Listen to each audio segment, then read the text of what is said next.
Hey guys, this is Dr. Jeff from Newman Chiropractic, and we're here with everyone, right? So we've got Emily here, and what are you at the office? Office manager and chiropractic assistant. Yep, and then John? No one's met you yet, but you're behind the scenes guy. You handle everything of our Newman experience, everything online, all of our Facebook messaging, all of our other types of online messaging, and you work from home, right? Yep. All right, and then Maureen. Hi. From?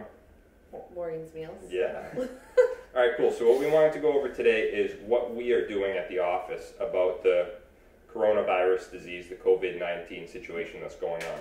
This takes place on March, what are we, the 15th or 16th? 15th. March 15th, 2020. Yep. So all of our kids are all out of school for 2 weeks, right? And there's going to be a lot of shakeup in the way that businesses are run in the overall community, right? So we wanted to give a basic idea as to what changes might be taking place for our office.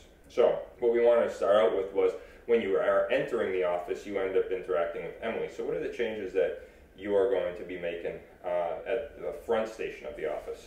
So the biggest thing is probably, just making sure we're cleaning everything regularly, getting there a little early, staying a little later, making sure that throughout the day we Clorox sanitize the front area, the door handles, the things that, us as well as patients are interacting with constantly throughout the day.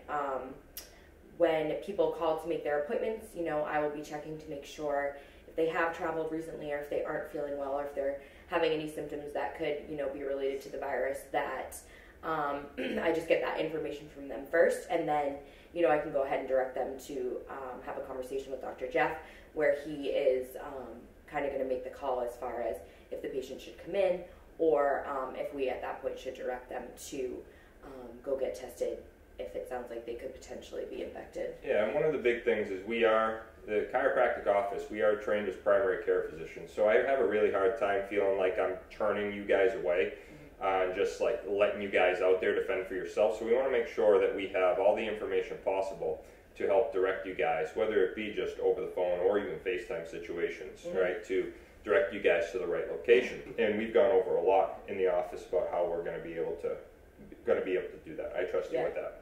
Thank you. All right, and the other things too, it's such as give us an idea as to cancellation policies.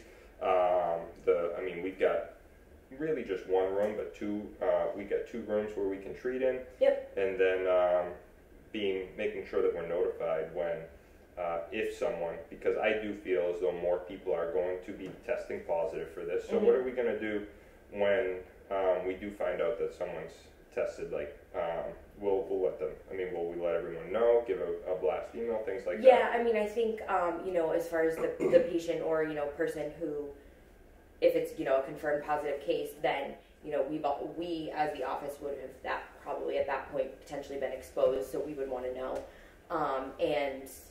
I think a blast email and just letting the other patients know and the other members of our kind of, local community that there's a kind of a confirmed case close to home. I think that would be, beneficial for people to know. Anyone that had been in recently, we'd obviously let them know. Yeah. Right? We're not going to leave you guys in the dark if something like that is going on, especially our older age range patients or our high risk patients, right? So what have you found out in terms, or what are we doing in terms of cancellation policy? So we're being very understanding as far as people canceling for whether it be because they are sick or just precautionary because they don't want to go out, and they're whether it's self-quarantining or however they're handling it. So we will waive any sort of last-minute cancellation fees. Because typically our cancellation fee is what? So if you no-show, no-call, and you really don't give us a good 24 hours that you're not going to be making the appointment, we do have a $50 fee associated with that. But we'll be waiving that. We'll waive that within this time period of everything with the virus going on, so that people don't feel like they have to put themselves in jeopardy or other people in jeopardy just to make the appointment because they don't want to get charged the fee. So we'll be super understanding about that, and as well as if we have to book you out further than we normally would, that's fine. We won't try to get you in sooner if you're uncomfortable with it or anything like that. All right, perfect. And then what have you made some calls last Friday about getting tested for this. We want to be able to give you patients information as if you do feel as though you may be symptomatic, we'll obviously discuss with me the symptoms that you're feeling and see if they are high risk situation of maybe you should get tested. But have we found any locations that do have testing occurring? Yes. So like Dr. Jeff said, as of Friday, which was March 13th, I made calls around to some of the local facilities, and the places that I found that are currently testing for the coronavirus are Anna Jake's Hospital, Seabrook Emergency Room, and Beth Israel Hospital. Those three are confirmed that I do know are testing if needed. At the time that I made those calls, it was stated that patients would have to get, or people would have to get approved by the state based on their symptoms, and then those facilities closest to them could test for the virus.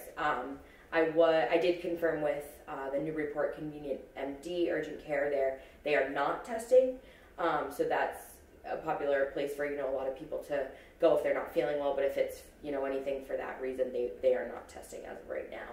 So those other three major hospitals, emergency rooms are, and as we talked about, if things change, kind of nationally, where you can go to get tested, we're just going to try to keep up with that list of places. Yeah, we've set up a portion of our website. We'll have a link on the homepage, a COVID-19 page itself, that's going to have links from to the CDC, to the relevant pages there, to the mass.gov relevant pages there, and we will be posting, John here will be putting together videos. We're going to be putting together some videos more frequently, notifying you guys on changes that are taking place, because this is an ever-evolving situation.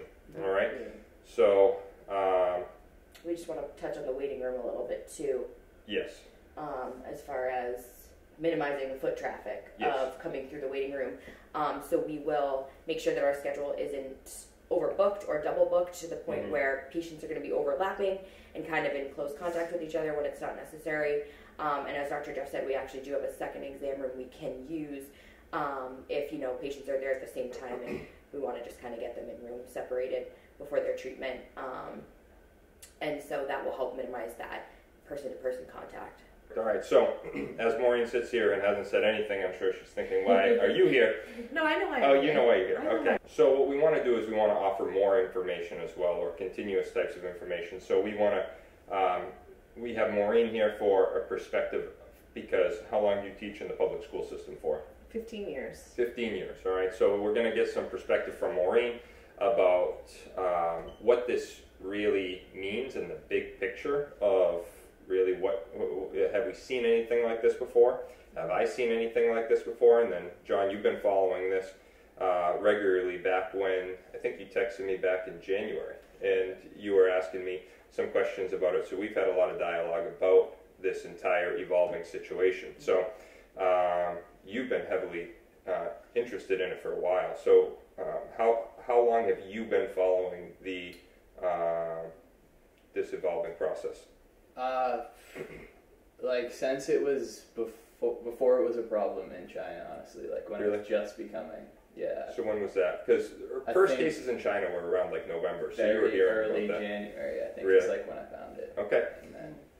And then as you've been home, you've been learning a lot, feeding me some information here and there, asking what I think of it. So we'll have a video of John interviewing me about what I think about some of these things that he's found. Okay. Yeah. All right, so stay tuned for those. We're going to keep all of this on the COVID-19 page that we have on the office, and we'll have a playlist on our YouTube page. So make sure you subscribe to the YouTube page, because we're going to be putting out videos about this on a pretty regular basis. We're going to try to update our website with information on current cases and stuff like that on at least a weekly basis. I think would be valuable. But we'll keep you guys notified. All right? All right, thanks.